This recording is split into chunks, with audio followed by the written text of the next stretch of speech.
So the purpose of this is for you to be able to do the titration math and calculate the molarity of an analyte solution. All right.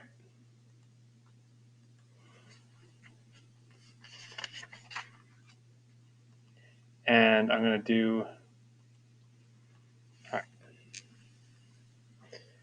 So whenever you titrate something,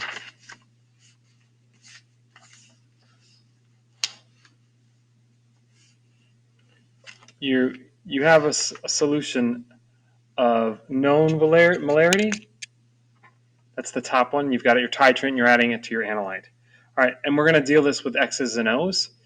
And when you add it, you add some, and then you're going to add some of your titrant to your analyte, and you're going to cross, they're going to react, all right? In general, that's how all titrations work. The math on the other end of the titration for this is calculating this original molarity. What was this, the molarity here, all right? My molarity of my analyte. Sometimes you may need to calculate the molarity here, but that's not what we're calculating. We're calculating the original molarity on this video. There are 3 steps of this. The first step you really want to calculate, or you really want to do, is how many X's you added. All right, you basically going to figure out how much titrant in moles you added to your analyte. The next step is how much of this did they cancel out. You have to use the chemical equation and the molar ratio. In this case, it's a 1-to-1 reaction, so it'd be a 1-to-1 molar relationship. And finally, you're going to calculate how concentrated it was at the beginning. All right. In general, those are the 3 steps. Now, step 1 is, and what we're calculating is going to be, we're calculating the moles titrant. All right. It's a little grainy. Sorry. Moles titrant. I think I forgot an N in titrant. And the formula for that is basically the molarity formula solved for moles. The molarity of the titrant times the volume of the titrant. Okay? That's the formula. Step 2, we want to calculate the moles analyte. I'm going to take this thing here and this thing here to get this thing here. How many moles titrant to analyte? That's where my chemical equation would come in, and I'm going to have a stoichiometry problem like this. All right? This thing, this molar ratio comes from the balanced equation. It'd be A plus T equals AT, something like that. All right, it'd be whatever it were. The last and final thing is your molarity, the analyte's molarity, and that's when I take how much I got from problem 2, divide it by the volume, and that gives me my molarity. Now, I can combine these all into one formula.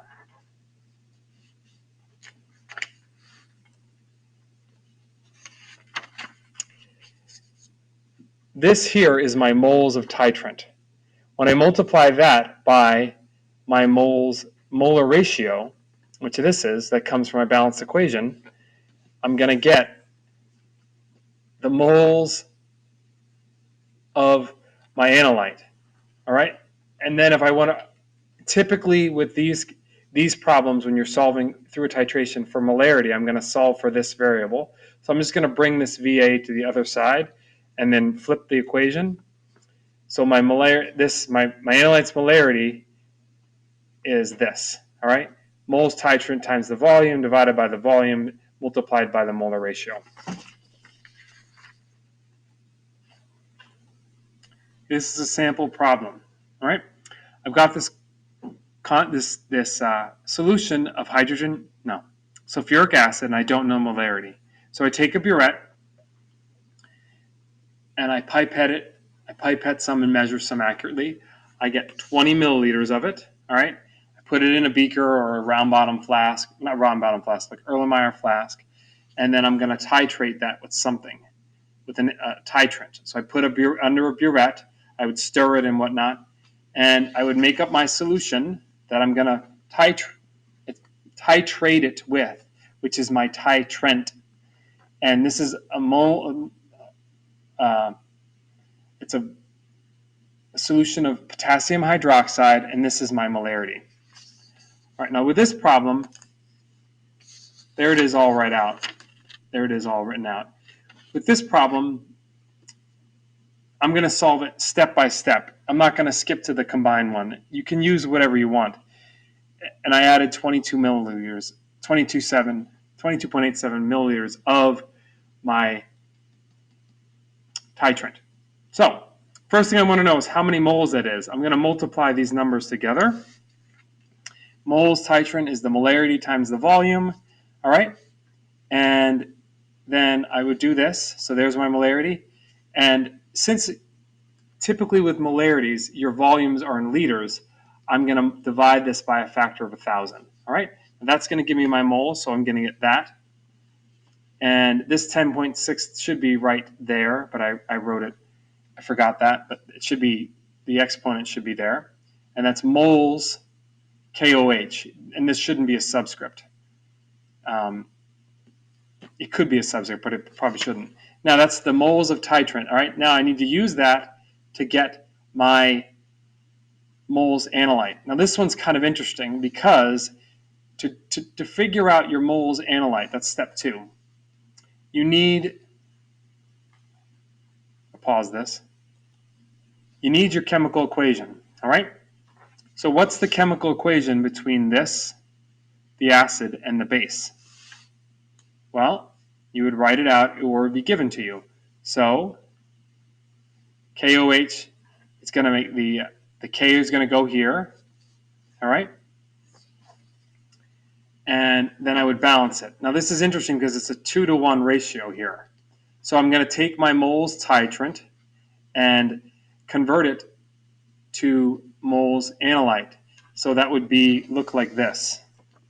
All right, where here's my, and then I essentially dividing it by 2, and that's going to give me this number. 1 point. There's my value. Okay.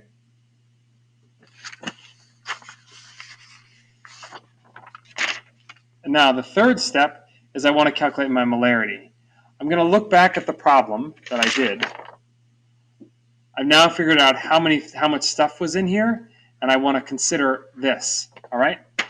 So essentially, molarity is moles divided by liters. So I'll take my answer to step 2 and divide it by my original volume, and that's going to look like this. And this would be moles H2SO4. All right.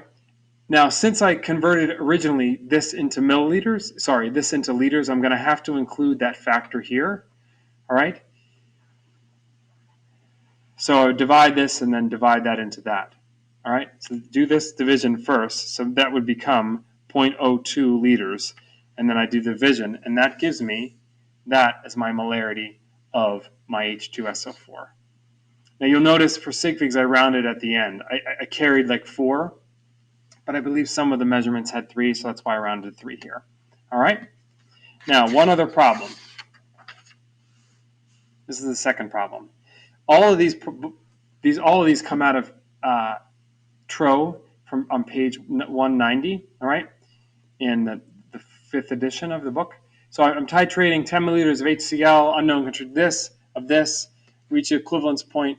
What's the concentration? So I need this, this, and that.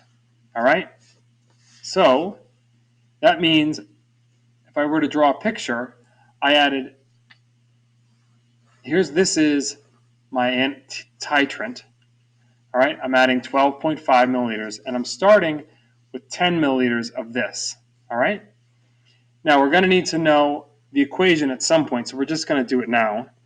HCl plus NaOH makes water plus NaCl. Now is it balanced? Yep, it's balanced. So there's a 1-to-1 molar relationship. So I'm going to I want to know the molarity of this thing. All right, well, I can write out that big formula. The molarity of HCl is going to be the molarity of times the volume of NaOH, and this is the volume HCl times the moles NaOH times the moles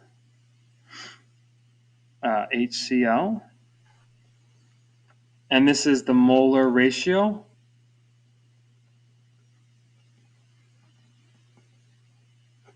Okay, so this is the formula that I want. All right, I gotta pause this. I apologize, this isn't like a slide thing. It's a little grainy. All right, so this number would be 12.54 times 0.1, and I substituted that in wrong. This is the molarity and that's the volume. All right, and this is 10. Now, what's the molar ratio? It's a 1-to-1 ratio, so that term just basically falls out of the equation.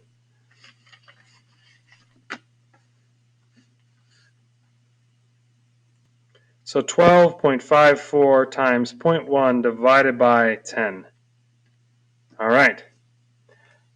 My molarity of my HCl is 0.125, and I've got 3 sig figs because the 1.0, I didn't write it with 3, but it actually is 1.00. This should be 1.00. All right? I didn't copy that down right. So this would be 1.25 molar HCl. Okay? And that's how you do them.